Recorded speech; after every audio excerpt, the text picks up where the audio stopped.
What's up guys, it's Chayse here from RenderRite. Today we're checking out the new features in Twinmotion 2025.1, including a redesigned Environment tab, new materials and VR improvements. Let's dive in. Environment tab Redesign. On the right hand side here we have a new Environment tab with a Dynamic Sky and HDRI all in one.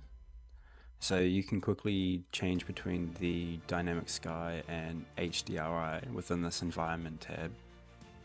There's also a new environment preset above that, which we'll go through in the next one. Under the lighting tab, we have sun, sky, cloud, season, wind, fog, horizon, and ocean. So you can go through here and adjust all the clouds, the season, change it from autumn to spring, make it snow if you want. Now there's just one place to go to change all the environment settings. Environment presets. Now we're going to go over this new environment preset tab. So if you click here, we have all these new custom presets. Got default, sunrise glow, sunny coast, golden hour, rainy day, fog bound, and we have Mars horizon and lunar surface.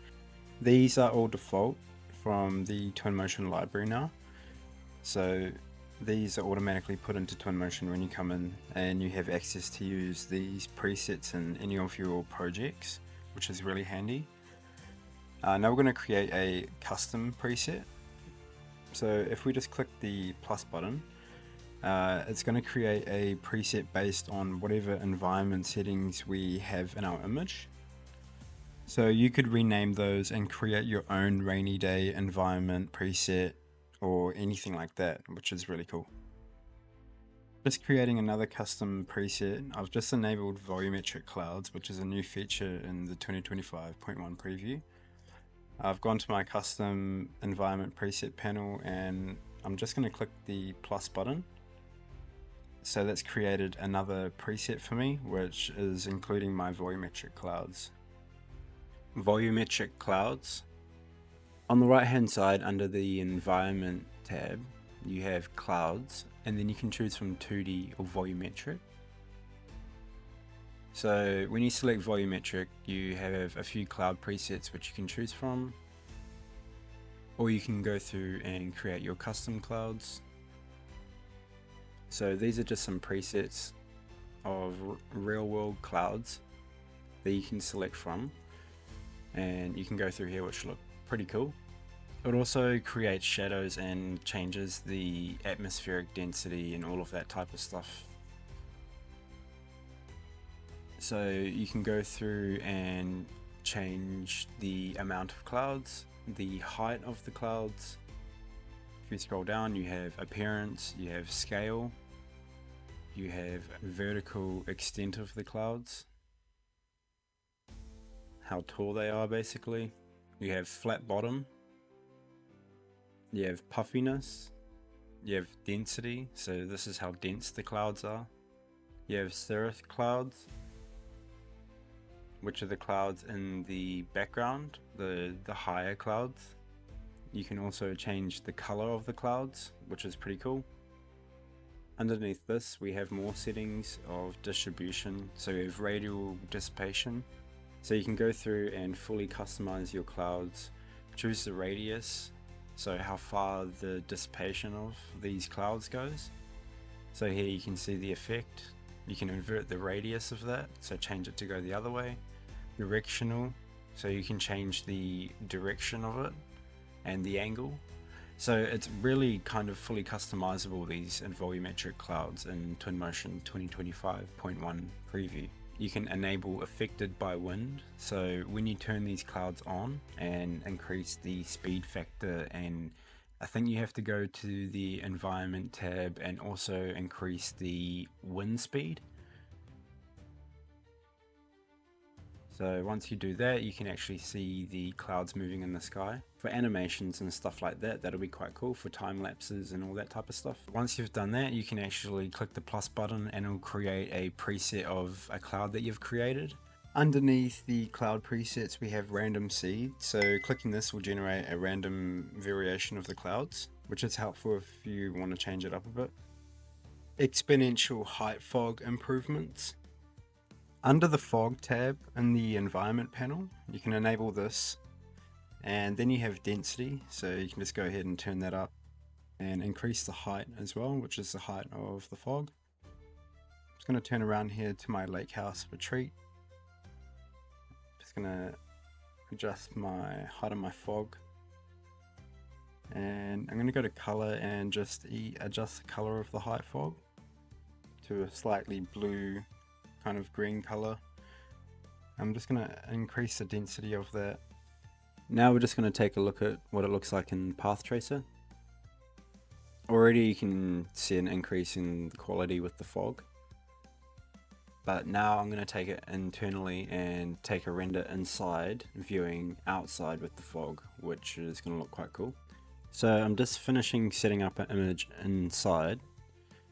I'm just going to adjust my fog, just the height of it, so it's not so intense. Now I'm just going to render this quickly.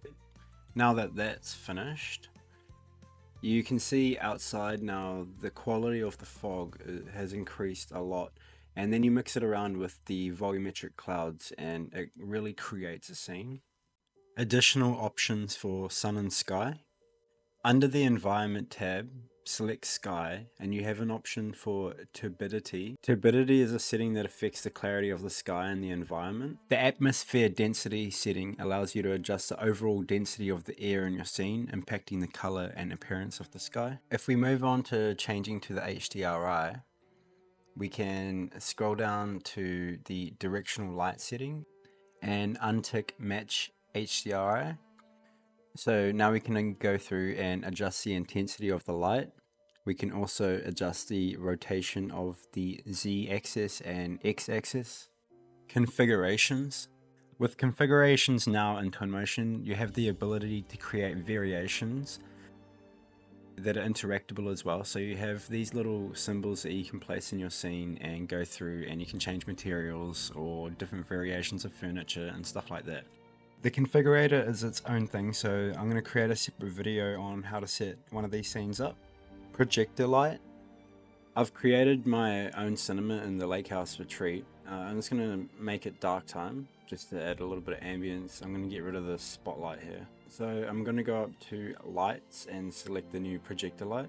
Just drag it into my scene here. I'm just going to line it up with my projector screen that I've kind of placed in my scene. So as you can already see, it resembles a projector quite well. It's going to rotate it around and drag it back. So you can adjust the attenuation, the cone angle. So you can see here my projector's looking pretty nice already. You can adjust the scale under the projection setting. Under details you have aspect ratio. Under mask you have different types of masks that you can use. So if you enable use mask, you've got circle, triangle, star, square kind of mask. You can soften the edges, which is pretty cool. You can also adjust the scale and aspect ratio of the mask. So I'm just going to disable that. Scroll down. You also have color, so you can adjust the color temperature or the color of the projector light. To place your own video, you select the image and click open. I'm just going to find a video that I have saved to my PC. I'll just use one of my tutorials that I uploaded to YouTube. Once that's loaded, your video will start playing. So it plays it pretty well. Like if you look at that, even the lighting it emits from the projector light and the reflections and stuff is pretty spot on. So yeah, the projector light is pretty awesome, and there's a lot of settings that you can do to adjust that projector light. Confetti particles. We're going to start off by going to objects. We're going to select particles, and then we have a new categories here of particles. We're going to select confetti, and you can see here we've got a lot of different confettis that we can use. So I've just placed a confetti into the scene here. So you've got some settings on the right hand side. You can choose from drop or fan. So you can go in and adjust the amount, interval, duration and velocity. You can change the appearance of how the particles are showing and the shapes that are coming up. So interval will just start and stop in 5-second intervals. durations, how long it runs for. Under details, you also have length and width. And you can also turn on affected by wind, so that means just the wind affects it as well. Scrolling down, you have the different appearances and shapes. You can also change the colors of those and the finishes. So you can change the finish from matte or to gloss, or you can have both. So I've just gone through and changed the colors of my particles. It's going to place another one. So I've got a championship one here. Each one has different velocities and how they disperse. So there are a lot of different ones that you can choose from. Automatic LOD generation. Automatic LOD generation is a cool feature of Twinmotion. So when you select a model, you've got level of detail. You can choose from 0, 1, 2, or 3. So under display LOD, you can select 0, 1, 2, or 3. But then you can also change the preset, so you can change it to complex and then click apply. Once that's complete, you can go to display LOD, and it's generated 8 levels of display. So you can go through and change those, and you can see the difference in quality here. So for models that are in the distance and stuff like that, you can change your level of detail, or ones that are not so close to the camera, etc. like that. You can go through and change the preset of the level of detail. So this is quite a cool feature added to Twinmotion 2025.1. Virtual shadow maps. Virtual shadow maps have been introduced into Lumen in Twinmotion 2025.1. Virtual shadow maps improve shadow accuracy and performance in real-time mode, providing sharper and more consistent shadows. So you can see in the demonstration above, going to the shadows under renderer and clicking accurate definitely makes a difference in terms of the shadow quality. It just provides more accurate detailed shadows under Lumen or standard rendering mode in Twinmotion. Smooth camera motion. I have my sequence here with a couple of cameras set up. I'm just going to go through my sequence. You can see it's quite jagged. Scroll up and you have on your sequence, you've got camera easing. So you can go ahead and change those, and you also have path tension. So right now it's set to being quite sharp. I'm going to adjust it to being smooth. I'm going to click play now, and you can see that it's smoothed out that track quite a bit. So you can now do smooth camera motion in Twinmotion. To view the camera, select the media preview panel down the bottom. Now you can view your camera and your path. So when you go ahead and change these, now you can visibly see it. So when you play your sequencer, you can see your camera run through your sequence. And you can, when you also adjust your path sharpness or smoothness, you can see that be adjusted as well.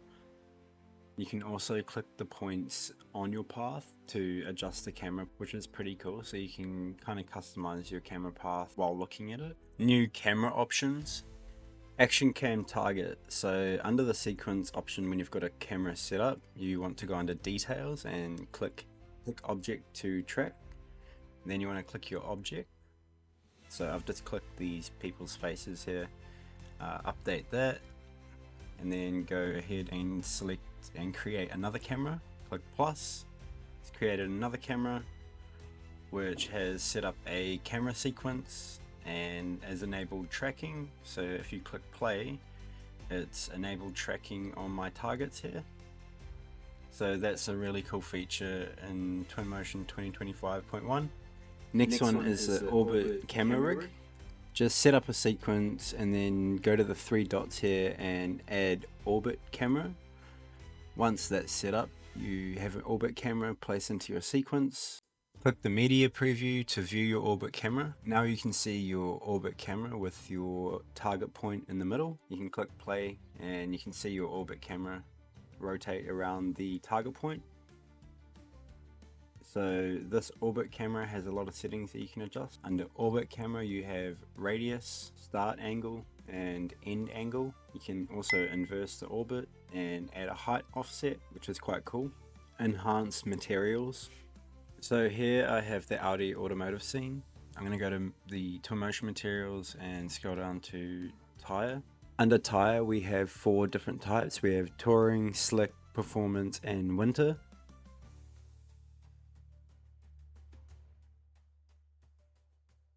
Next we have the new carbon fiber mesh materials.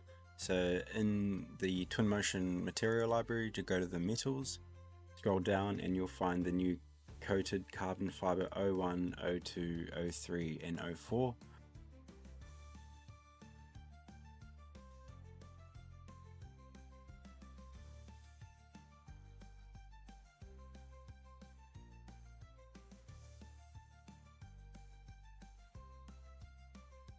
Next is car paint improvements. So just apply the car paint from the Twinmotion material library. Now under pearlescent, if you enable that, you can adjust the intensity and the scale of the pearlescent color, which is pretty awesome.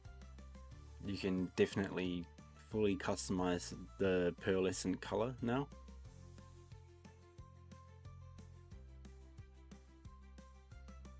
You can also go down to roughness and adjust the clear coat roughness. So if you want the clear coat to be more matte, then you can adjust that. You can also go down to imperfections and enable small imperfections, so you can adjust the dust, fingerprints and scratches now of the material. So just adding more detail to the material. Modeling tools. Here I have the Audi again. I'm just going to select a panel of it, and down the bottom I have modeling selected. So on the right hand side I can select faces and objects. I've just selected faces. Now I can go ahead and edit the faces of the selected model or object. So I'm just going to select these faces here, and I've just clicked delete. You can choose by single face, by material ID, connected group, or you can just select all. You can also deselect and invert the selection. Now I'm going to edit the normals of the object. So just select edit normals. It changes the color of the object. Click auto fix. Sometimes it'll fix the mesh if there are issues, but if the model is correct, then sometimes it'll cause issues, as you can see in the image. You can see the difference in the model there. So sometimes it won't always fix it. Moving on to the Objects tab, if you select your object and click mirror, you're able to mirror your object at top, bottom, left, right, front or back. So it enables you to easily mirror an object. I'm going to show you on this wheel here. So I've selected the wheel and I'm just going to mirror the wheel. So it's just an easy way to mirror an object. Measure tool. The visual appearance of the measure tool has been updated. They've added a second measure tool that enables you to quickly measure a distance between 2 points. So it's basically a point flip kind of thing. So that's under tools and then measure. So there's 2 different types of measure tools now. Shadows and orthographic views. Shadows are now supported in orthographic views in real time using standard and lumen global illumination. Previously it was only Path Tracer that was supported. VR enhancements. You can see most of the VR improvements here, but the main thing is Lumen can now be used in VR. You need high hardware requirements, and there may also be some artifacts in certain scenes, but yeah. And DLSS has been introduced for NVIDIA cards to VR, and some other performance updates. Additional features. Last but not least, we've got Autodesk alias.wire file import doc improvements, support for area and spacing tools when exporting to Datasmith. Legacy direct link functionality has been removed. Media multi-selection. That wraps up this video, guys. Thanks for watching. If you enjoyed this breakdown of Twinmotion 2025.1 preview, don't forget to like and subscribe and follow for more updates and tutorials. See you next time.